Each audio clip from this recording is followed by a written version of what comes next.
We are back with Brittany Pozzi Tonozzi. She has had a stellar showing in the Futurity here at Pink Buckle 2023, held in Guthrie, Oklahoma.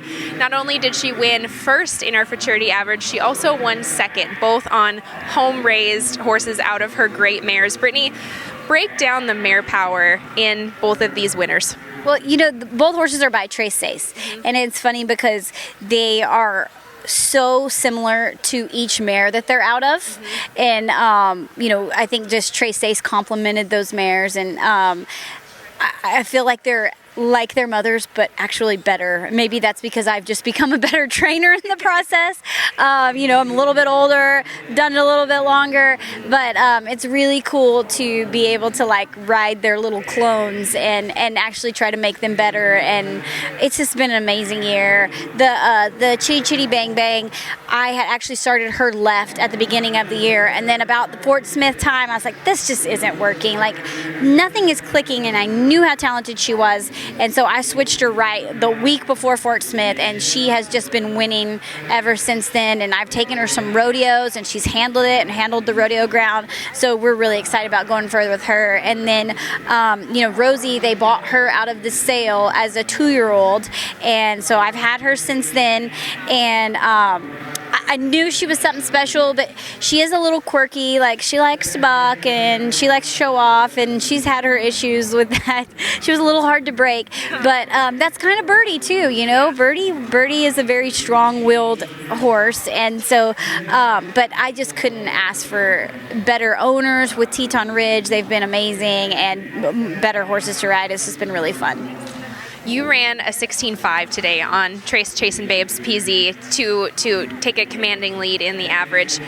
Did you expect that? I mean, what did you think when you came out and you saw the time? Well, I had a good run my first run, but I kind of ran her off on the third barrel, and I just told myself, okay, Brittany, just be patient here. Like, just go let her make her run. She's fast enough. And I didn't get too excited going to the third barrel, and I just let her make her run, and she really did just show off, and she's been great since the first day we've run her. So I'm excited for what her future holds as well. Yes.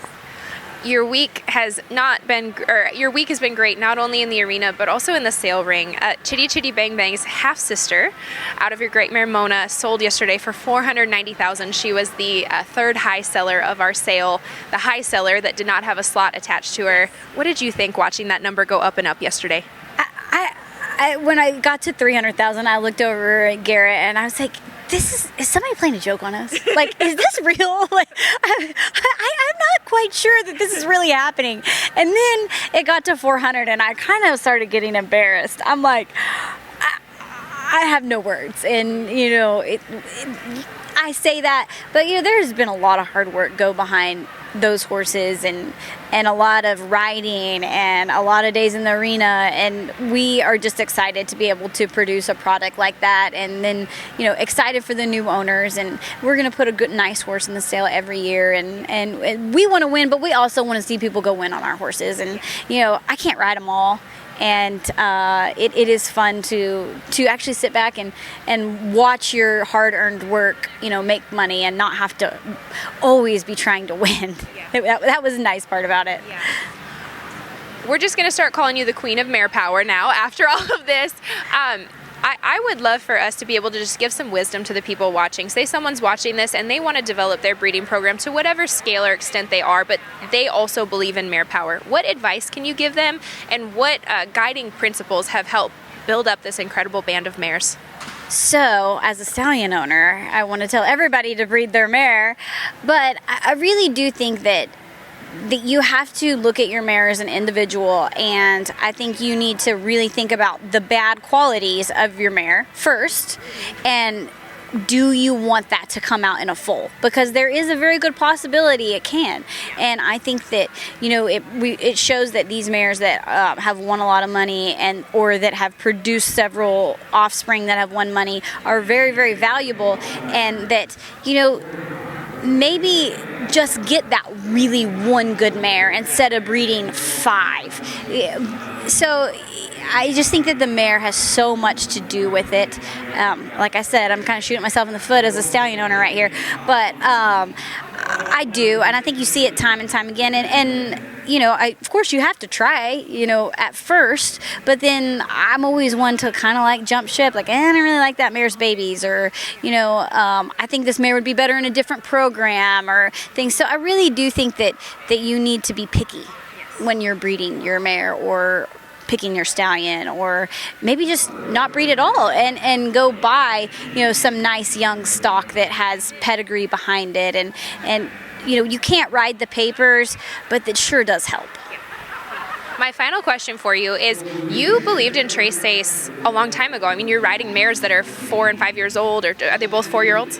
Yes, they're both 4-year-olds. Okay. These are actually the first Trace Seises I've ever rode. Okay. Yes, and I'm hooked. Yes. I was going to say, so I mean, you believed in him 5 years ago. We've seen his offspring come on and do great things, but what was it about him that drew you to him? And, what qualities do you think have allowed him to cross over from a track sire to a barrel sire?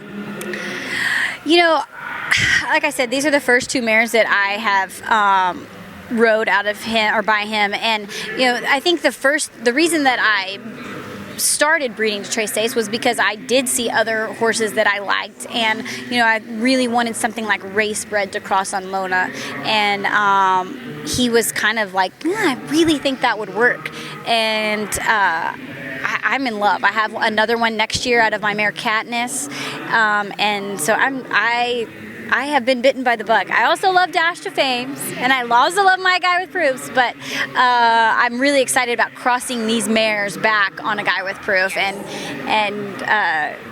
seeing what that comes out. Yeah. The future is nothing but bright. Congratulations on an outstanding week. Thank you.